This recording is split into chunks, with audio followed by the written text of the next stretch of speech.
အားလုံးပဲမင်္ဂလာပါခင်ဗျာ Football Forever Channel မှာပြန်လည်ကြိုဆိုလိုက်ပါတယ်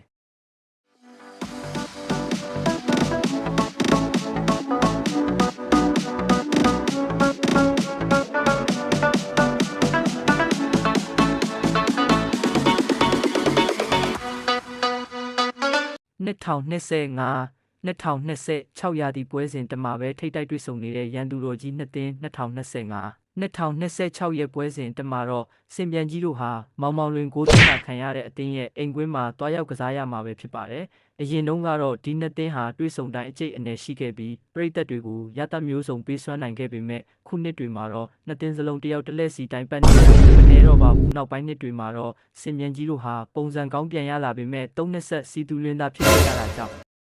15မိုင်ကအသင်းကတော့မစီမဆိုင်လန်းလေတိုက်တာခံနေရတာဖြစ်ပါတယ်ဘလိုပဲဖြစ်ဖြစ်ပရိသတ်ဝင်းရံမှုများတဲ့ဒီနှစ်သင်းတွေ့ဆုံမှုဟာစိတ်ဝင်စားဖို့ကောင်းနေအောင်မှဖြစ်ပြီးဘသူကတမှုပို့တာသွားမလဲဆိုတာစောင့်ကြည့်ရမှာပဲဖြစ်ပါတယ်ခင်ဗျာနောက်ထပ်သတင်းတစ်ပုဒ်အနေနဲ့နီကိုဝီလီယံကိုလက်လွတ်ရဖို့တေချာနေတဲ့ဘိုင်ယန်မြူးနစ်အသင်းဟာလီဗာပူးတောင်ပန်ကစားသမားကပ်ပိုနဲ့ဘရိုက်တန်အသင်းကဂျပန်သားမီတိုမာတို့ကိုပြောင်းလဲပြစ်မှတ်ထားနေကြောင်းသိရပါတယ်ခင်ဗျာနောက်ဆုံးအနေနဲ့မန်ချက်စတာယူနိုက်တက်အသင်းဟာဗျမဦးကောင်းဖြစ်နေတဲ့ဂျေတွန်း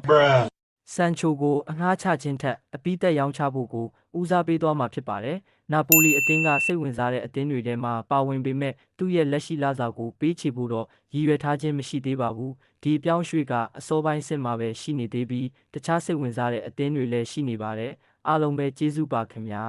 ။အားကစားသတင်းတွေနားထောင်ရတာကြိုက်နှစ်သက်တယ်ဆို channel လေးကို subscribe လုပ်ပေးသွားဖို့တောင်းဆိုပါတယ်ခင်ဗျာ။